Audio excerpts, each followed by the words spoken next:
지난 3월 21일 토요일 서울 광화문 광장 일대가 전면 통제가 되었습니다. 세종대로 1.2km 구간은 전면 통제, 지하철은 무정차 통과하는 일이 벌어졌습니다. 왜 서울 한복판, 그것도 광화문 광장에서 이런 일이 일어난 것일까요? 그것은 바로 군 복무를 마치고 3년 9개월 만에 복귀한 7명의 완전체 BTS의 컴백 공연이 있었기 때문입니다. 서울시 추산으로 4만 8천 명, 하이브 추산 10만 4천 명의 팬들이 광화문 광장 주위에 운집을 했습니다. 그리고 넷플릭스를 통해서 전 세계 190개국에 생중계가 되었습니다. 저녁 8시 드디어 공연이 시작이 됩니다. 광화문 바로 앞에 거대한 전광판, 거기에 BTS 7멤버의 모습이 딱 뜨는 순간 광화문은 그야말로 함성의 도가니로 변해버립니다. 특히 이번 공연은 광화문이라고 하는 상징성을 활용을 해서 왕의 길이라는 길을 깔고 마치 왕이 들어오는 것처럼 그렇게 전체를 꾸며 놓았습니다. 그들이 무대 위에 딱 서서 한 멤버가 이렇게 얘기합니다. We are back. 우리가 돌아왔다. 그러자 거기 모인 수많은 팬들이 눈물을 흘리며 환호하기 시작을 합니다. 어제 저녁 전 세계 190개국의 눈이 대한민국 서울 광화문으로 모였습니다. 3년 9개월 만에 7명 완전체로 무대에 오른 BTS를 보기 위해서인데요. BTS의 노래와 함께 한국의 문화유산을 전 세계에 알리는 축제의 장이었습니다. 임소정 기자가 전합니다. 시작을 알리는 종소리와 함께 은은하게 불을 밝힌 고궁에서 출발한 카메라가 광화문으로 나아갑니다.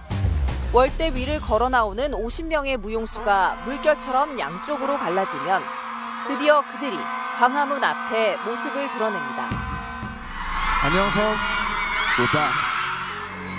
3년 9개월 만에 돌아온 BTS의 등장에 대한민국 정치와 역사의 상징인 서울 광화문 광장이 환호성과 불빛으로 가득 채워집니다. BTS, BTS, BTS. 혹시 아미가 계신가요? 이 응원봉이 바로 그때 팬들이 흔들었던 그 응원봉입니다.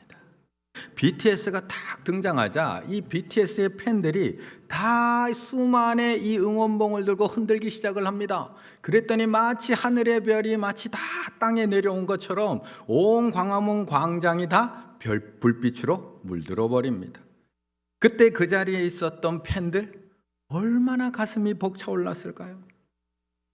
사람들은 이처럼 자신이 기다리던 그 사람이 등장하는 순간 마음이 뛰기 시작을 합니다. 잠깐 기다린 것도 아닙니다. 3년 9개월이나 기다렸던 그들이 등장하는 그 순간 팬들은 응원봉까지 흔들면서 그들을 맞이하고 있다는 겁니다.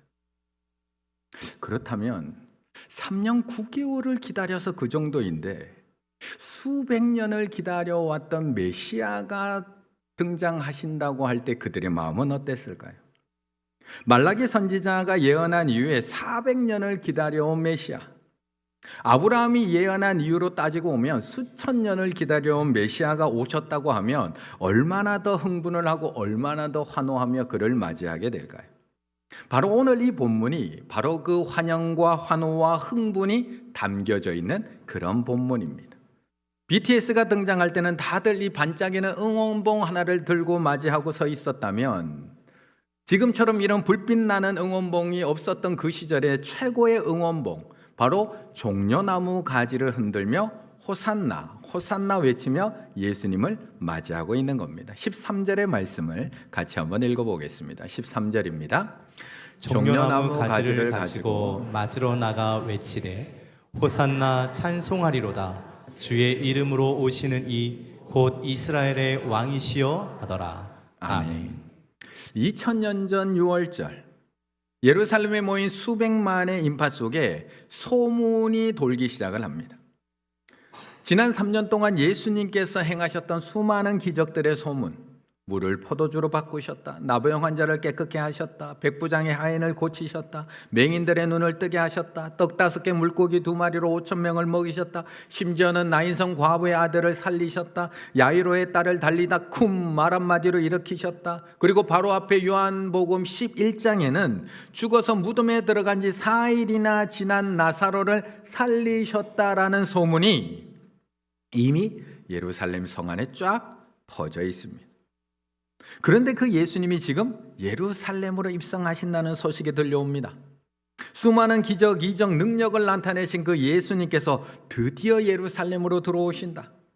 그러자 성 안에 있던 그 많은 군중들이 약속이나 한 듯이 성문 앞으로 뛰쳐나가기 시작을 합니다.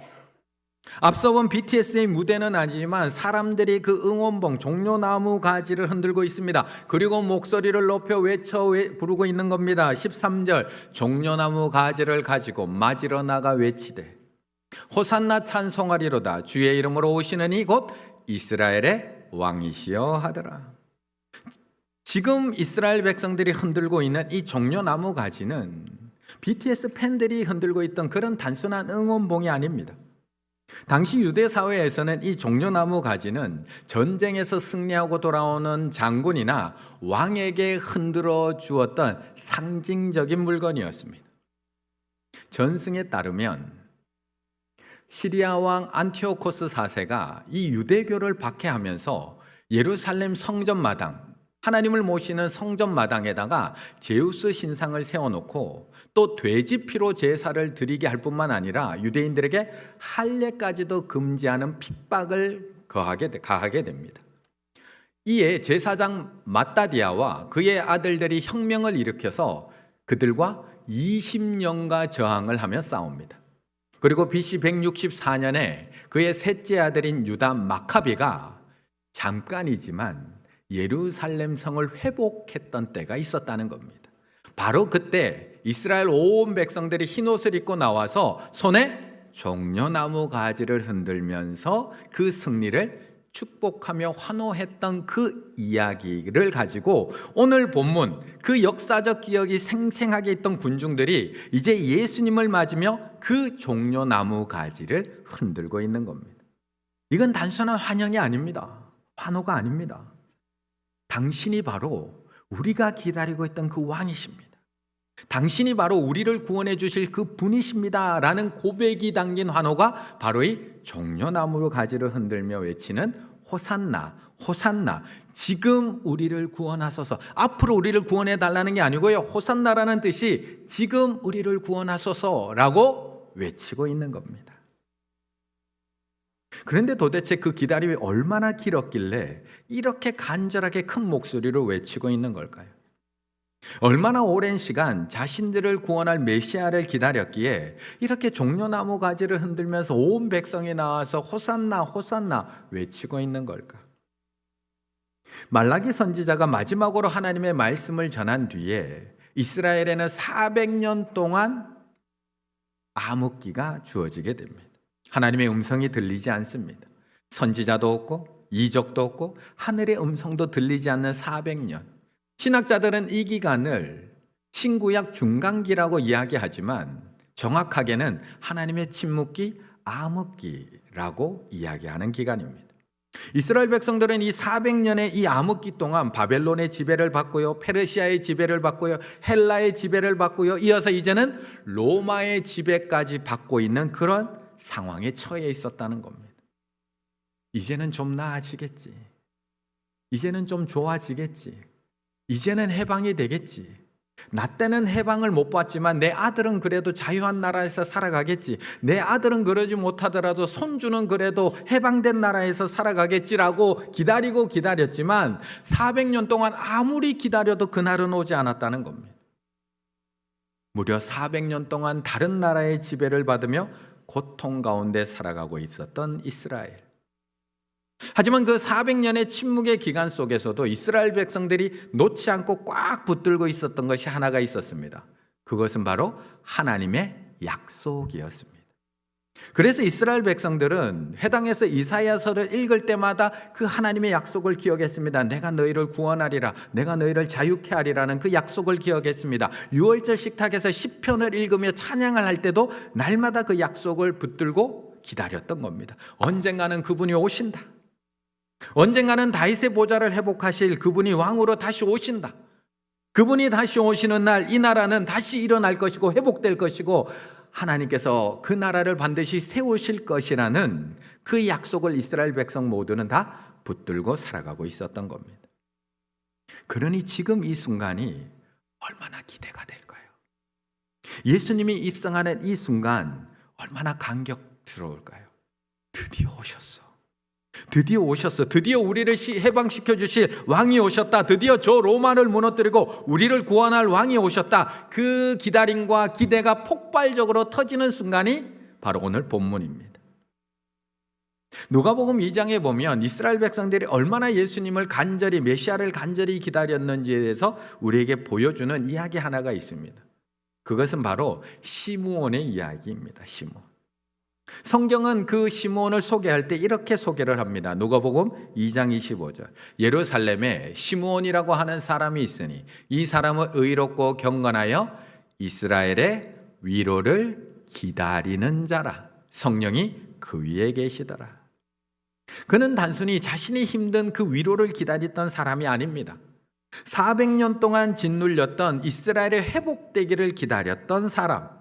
약속하신 그분이 오기를, 그분이 오셔서 이 짓눌리고 억울하고 탄압받고 있는 이스라엘을 구원해 주시기를, 위로해 주시기를 간절히 기다리고 있었던 겁니다. 그리고 그날이 찾아옵니다. 요셉과 마리아가 한 아기를 안고 성전에 들어올 때 지금까지 기다려왔던 그 아기를 보면서 이 시므온은 이렇게 고백합니다. 누가복음 2장 29절. 주제여 이제는 말씀하신 대로 종을 평안히 놓아 주시는도다. 하나님, 저 이제 죽어도 여한이 없습니다. 제가 그토록 기다렸던 메시아, 그토록 기다렸던 예수님을 봤으니까 저 이제 데리고 가셔도 아무런 여한이 없습니다. 이제 그렇게 기다리는 예수님을 만났으니 저 평안히 데려가세요. 그렇게 간절히 기다림이 있었던 것이 시므온만이 아니라 이스라엘 전부였다는 겁니다. 시몬만 그렇게 간절히 기다렸던 것이 아니라 모든 백성이 그렇게 기다렸습니다. 어떤 이는 병든 몸을 가지고 그 메시아가 오기를 기다렸고, 어떤 이는 억울한 마음을 품고 그 메시아가 오기를 기다리고 있었고, 어떤 이는 빼앗긴 나라를 그리워하면서 이 나라가 회복되기를 바라면서 그 메시아를 기다리고 기대하며 있었다는 겁니다. 지금 이스라엘 백성들은 거리로 달려 나와서 그 기대감을 가지고 종려나무 가지를 흔들며 호산나 호산나 우리를 지금 구원하소서라고 외치고 있는 겁니다. 그런데 우리 예수님께서 늘 우리가 기대하는 모습으로 등장하시던가요? 우리 예수님께서 우리가 늘 간절히 바라고 기다리고 있는 그 모습으로 우리 예수님이 우리를 찾아오시던가요? 19절의 말씀을 같이 한번 읽어보겠습니다. 19절입니다. 바리새인들이 서로 말하되 볼지어다 너희 하는 일이 쓸데없다. 보라 온 세상이 그를 따르는도다 하니라. 아멘. 이스라엘 백성들은 모두가 기대했습니다. 우리를 구원할 메시아가 다윗처럼 강력한 말을 타고 입성할 것을 기대했습니다. 지난 3년 동안 병든 자를 고치시고 죽은 자를 살리시고 군대 귀신을 내어 쫓고 바다를 잠잠하게 하시고 5천 명을 먹이고도 남기셨던 그 예수님께서 뭔가 멋진 기적과 함께 빠밤 등장하실 것을 기대했습니다. 저 수많은 연약한 자들을 구원해 내셨듯이 우리도 로마로부터 구원해 낼 것을 기대하면서 오늘 환호하고 있는 겁니다. 그런데 그렇게 큰 기대를 가지고 환호하고 있는 이스라엘 백성들에게 나타나신 예수님, 과연 우리가 기대했던 그 모습일까요? 너무 달랐습니다. 우리는 예수님이 오셔서 우리를 저 로마로부터 압제로부터 우리를 구원해 내실 것을 기대하면서 내 옷까지 벗어서 그 앞에다 깔아놓고 그 예수님을 환영하고 있는데, 그 앞에 등장하신 예수님의 모습은 우리의 기대와는 너무나 달랐다는 겁니다. 14절, 15절. 예수는 한 어린 나귀를 보고 타시니 이는 기록된 바 시온에 따라 두려워하지 말라. 보라, 너의 왕이 나귀 새끼를 타고 오신다 함과 같더라. 등장부터 너무 볼품이 없습니다. 우리가 기대했던 힘센 백마가 아니라 사람들이 한 번도 타보지 않은 어린 나귀입니다.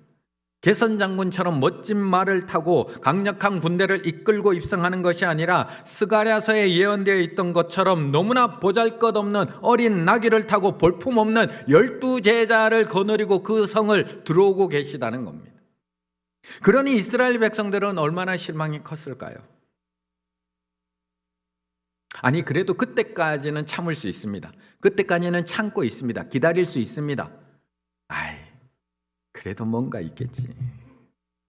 보기에는 저래도 아마 큰 능력 나타내실 거야. 옷은 저렇게 입었어도 그 많은 병자들 고치셨잖아. 제자들이 모습은 저래도 그래도 그 많은 귀신들 내어 쫓았잖아. 예수님 몸은 작고 왜소하지만 얼마 전에 죽은 나사로도 살리셨잖아. 조금만 있어봐. 조금만 있으면 능력 나타내실 거야. 조금만 기다리면 로마 군인들 분명히 예수님이 다 물리치실 거야. 조금만 있어봐. 저 로마 군대들 다 무너뜨리고 반드시 우리 구원해내실 거야. 조금만 있어봐. 조금만. 우리도 그거 기대하잖아요. 그런데 시간이 지날수록 점점 강해지셔야 되는 예수님이 점점 더 힘이 없습니다. 점점 더 보잘것이 없고요. 점점 더 볼품이 없고 능력이 없고 그냥 채찍에 맞고만 서 계십니다. 저 정도 되면 능력을 나타내실 만도 한데 아무런 능력을 나타내시지 않습니다. 저 정도로 조롱당하고 침뱉음 당하고 한마디쯤은 할 것 같은데 아무런 대답도 하지 않습니다. 저 정도 되면 로마 군인들 그냥 쓰러뜨리고 우리 구원할 만도 한데 너무나 힘없이 끌려가고 너무나 힘없이 조롱당하고 너무나 힘없이 침뱉음 당하고 너무나 힘없이 저 십자가에 달려 돌아가십니다. 19절. 바리새인들이 서로 말하되 볼지어다 너희 하는 일이 다 쓸데없는 짓 하고 있는 거야. 다 쓸데없는 짓 하고 있는 거야. 이런 연약한 모습을 보며 바리새인들만 조롱했을까요? 종교 지도자들만 비아냥거렸을까요? 너 쓸데없는 짓 하는 거야. 이스라엘 백성들도 실망하기 시작을 합니다. 분노하기 시작을 합니다. 환호가 저주로 바뀝니다. 기대가 분노로 바뀝니다. 호산나 호산나 다윗의 자손이여 외치던 그들의 목소리가 불과 5일 만에 십자가에 못 박으라, 십자가에 저를 못 박으라는 목소리로 바로 바뀌어버립니다. 마태복음 27장 22, 23. 빌라도가 이르되 그러면 그리스도라 하는 예수를 내가 어떻게 하랴? 그들이 다 이르되 십자가에 못 박아야 하겠나이다. 빌라도가 이르되 어찌미냐? 그가 무슨 악한 일을 하였느냐? 그들이 더욱 소리 질러 이르되 십자가에 못 박아야 하겠나이다 하는지라.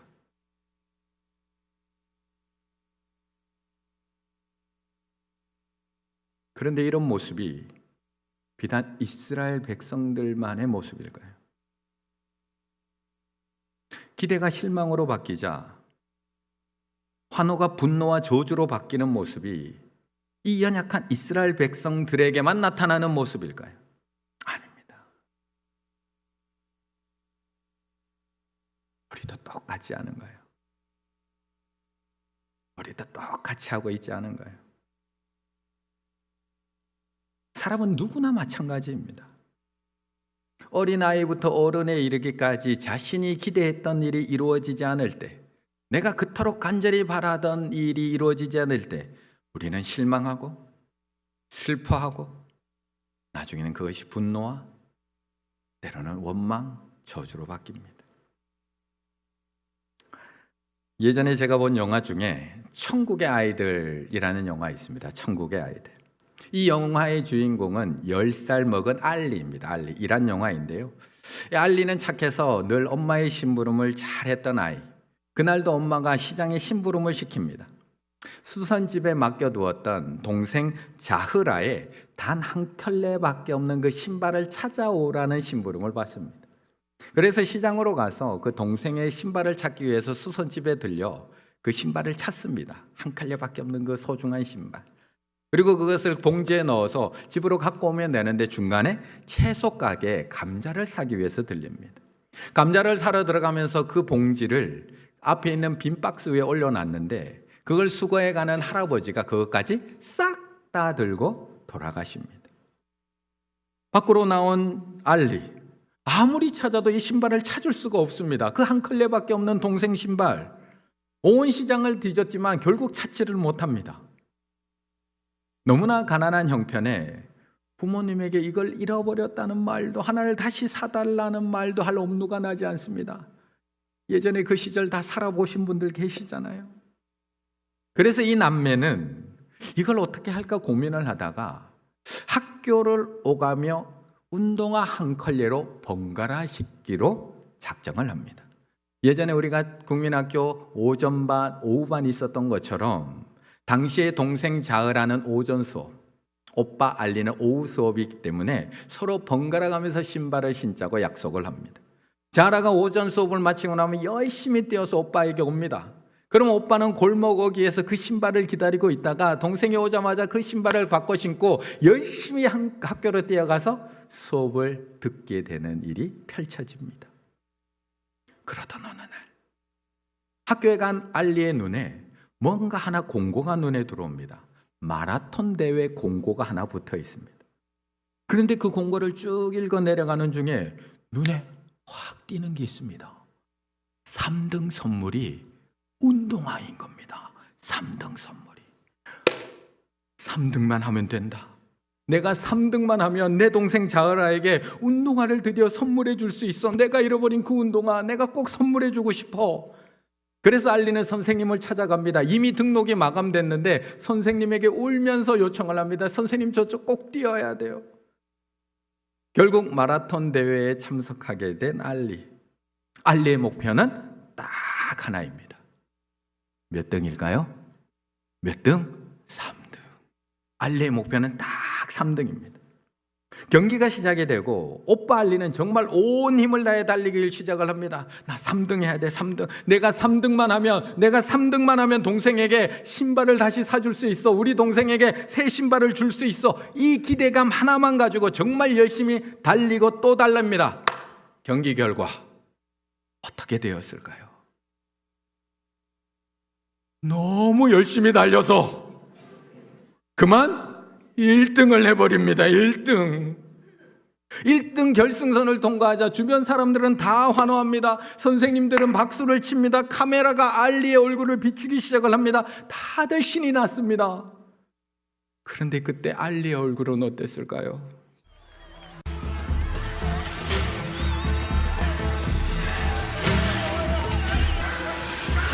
그러다 그만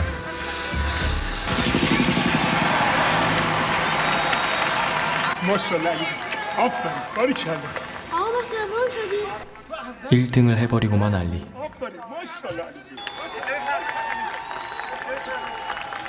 모든 사람들이 1등을 축하해주는데 홀로 세상 심각한 알리.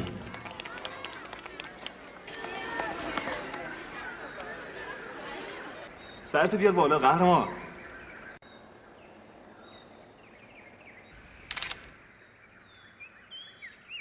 저 얼굴이 1등한 아이의 얼굴일까요? 저 얼굴이. 그런데 왜 우승을 하고도 울고 있는 걸까요? 나는 3등을 간절히 원했거든요. 나는 운동화를 원했고 이렇게 내가 열심히 해서 운동화를 가지게 되면 동생에게 새 신발을 줄 수 있을 거라는 그 기대감밖에 없었거든요. 그러니 알리는 1등을 하고도 실망할 수밖에 없습니다. 슬플 수밖에 없습니다. 어쩌면 종료주일에 예수님을 맞으러 나온 이 이스라엘 백성들도 마찬가지입니다. 이들은 기대했습니다. 간절히 원했습니다. 그래서 400년이라는 시간 동안 간절히 기다렸습니다. 어떤 왕? 다윗처럼 왕으로 오실 예수님, 강력한 군대를 끌고 오실 예수님, 기적과 능력을 베푸실 예수님, 우리를 로마의 그 압제로부터 구원하실 예수님. 그런데 너무나 볼품없는 나귀를 타고 예수님이 입성하십니다. 그리고 저항 한번 제대로 안 해보시고 저들에게 힘없이 끌려가십니다. 그러니 최고의 선물로 오셨음에도 불구하고 그들은 실망하지 않을 수가 없습니다.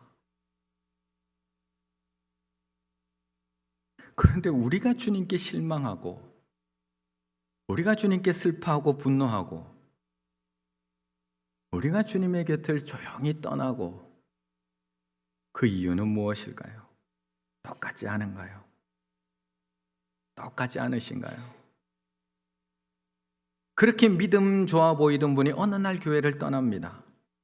그렇게 열정적으로 교회를 섬기던 분이, 봉사하던 분이 마음을 닫고 겨우겨우 예배만 드리고 돌아갑니다.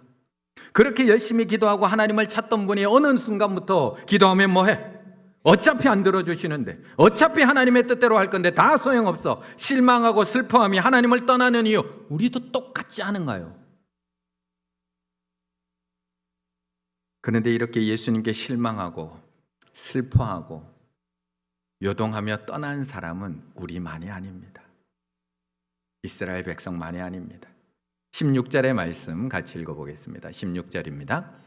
제자들은 처음에 이 일을 깨닫지 못하였다가 예수께서 영광을 얻으신 후에야 이것이 예수께 대하여 기록된 것임과 사람들이 예수께 이같이 한 것이 생각났더라. 아멘.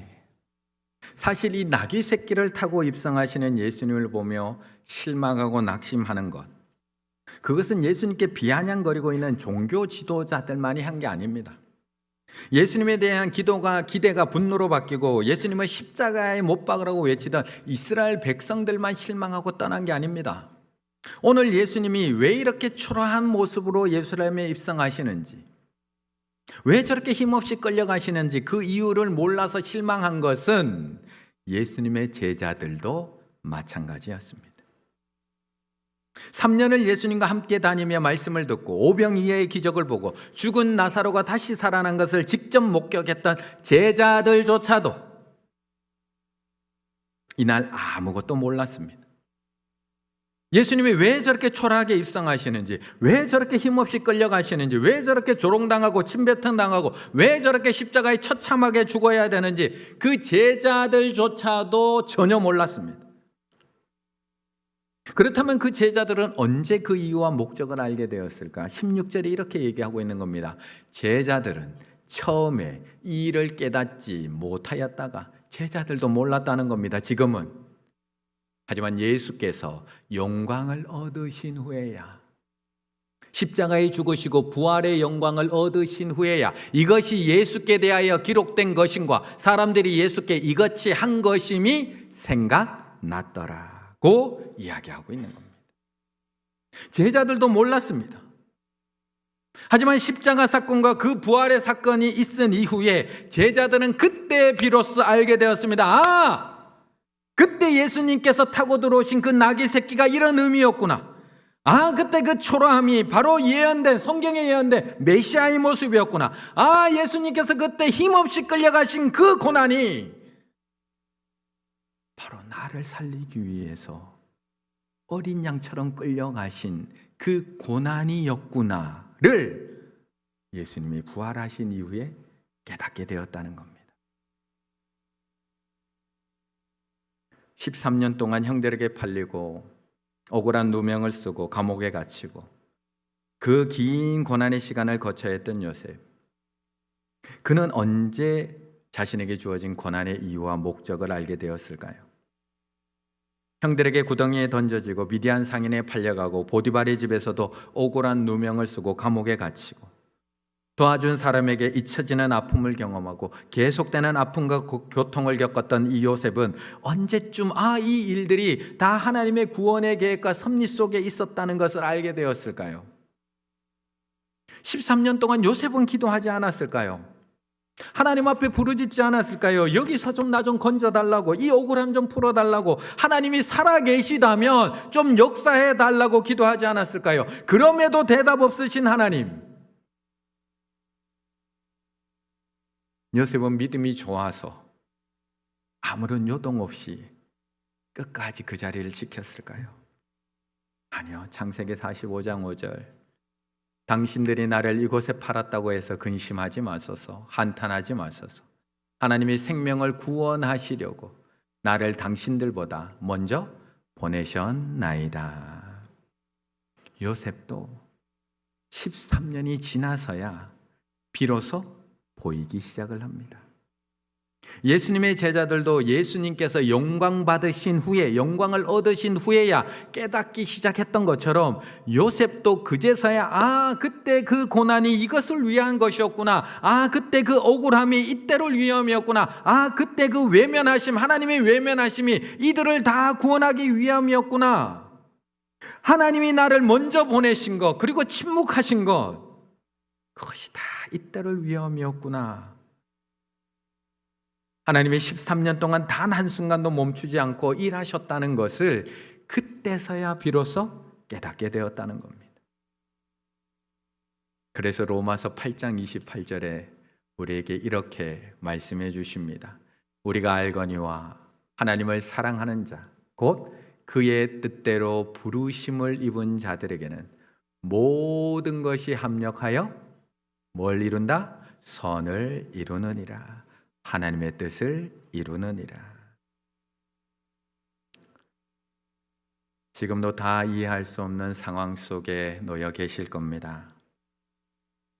왜 나에게 이런 질병이 찾아왔는지, 왜 우리 집에 이런 고난이 줄지어 찾아오고 있는지, 왜 전능하신 하나님이 이런 것 하나 바로바로 해결해 주시지 않는지, 왜 우리 자녀들만 이런 고난의 길을 걸어가야 하는지, 왜 기도가 이토록 응답되지 않는지, 왜 이렇게 내가 세상 사람들에게 조롱당하고 멸시당하게 그냥 내버려 두시는지, 지금은 저도 설명드릴 수가 없습니다. 지금은 저도 모릅니다. 하지만 분명한 것은 13년 후에 요셉도 그 놀라운 비밀을 알게 된 것처럼 제자들도 예수님이 부활하신 후에 예수님께서 왜 볼품없는 새끼 나귀를 타시고 왜 저렇게 힘없이 끌려가시고 왜 십자가에 죽으셨는지 그때서 알게 된 것처럼 우리도 하나님 앞에 서는 그 순간, 부활의 영광 중에 거하는 순간 하나님의 놀라운 계획과 일하심을 보게 될 줄로 믿습니다. 참 오래된 시집입니다. 1998년에 유시아 시인이 좋은 시들을 모아서 묶은 시집의 제목, 지금 알고 있는 걸 그때도 알았더라면. 오늘 설교 제목이기도 한 이 시는 읽을 때마다 늘 많은 것들을 생각하게 하는 그런 시인 것 같습니다. 지금 알고 있는 걸 그때도 알았더라면. 내 가슴이 말하는 것에 더 자주 귀 기울였으리라. 더 즐겁게 살고 덜 고민했으리라. 지금 알고 있는 거 그때 알았다면 내가 그렇게 고민하고 그렇게 힘들어하고 그렇게 낙심하지 않고 살았을 텐데 분명코 더 감사하고 더 많이 행복해 했으리라. 지금 내가 알고 있는 걸 그때도 알았더라면. 우리가 지금 알고 있는 전능하신 예수님을 2000년 전 그 기대가 분노로 바뀌었던 이스라엘 백성들이 알았다면 어땠을까요? 우리가 지금 알고 있는 그 부활의 예수님을 2000년 전 예수님을 죽이려 했던 그 종교 지도자들이 빌라도가 그때 알았다면 어땠을까요? 우리가 지금 알고 있는 사랑의 예수님을 2000년 전 기대가 배신으로 바뀌었던 그 제자들이 그때 알았다면 어땠을까요? 그런데 우리도 나중에 후회하지 않을까요? 우리도 나중에 하나님 앞에 섰을 때 지금 알고 있는 거 그때 알았더라면 우리도 후회하지 않을까요? 오늘은 예수님이 예루살렘에 입성하신 종려주일 고난주간의 시작입니다. 이번 한 주간 주님의 그 고난의 발자국을 따라가시면서 왜 나에게 이런 고난을 주시냐고 하나님 앞에 원망하는 한 주가 아니라 이 실망과 슬픔의 시간을 통해 이루어 가실 하나님의 놀라운 구원의 계획과 하나님의 놀라운 사랑의 역사를 바라보시며 저 끝에 서 계신 부활의 주님을 바라보시며 감사와 찬양을 올려드릴 수 있는 우리 충혈의 가족들 다 되시기를 간절히 바라겠습니다.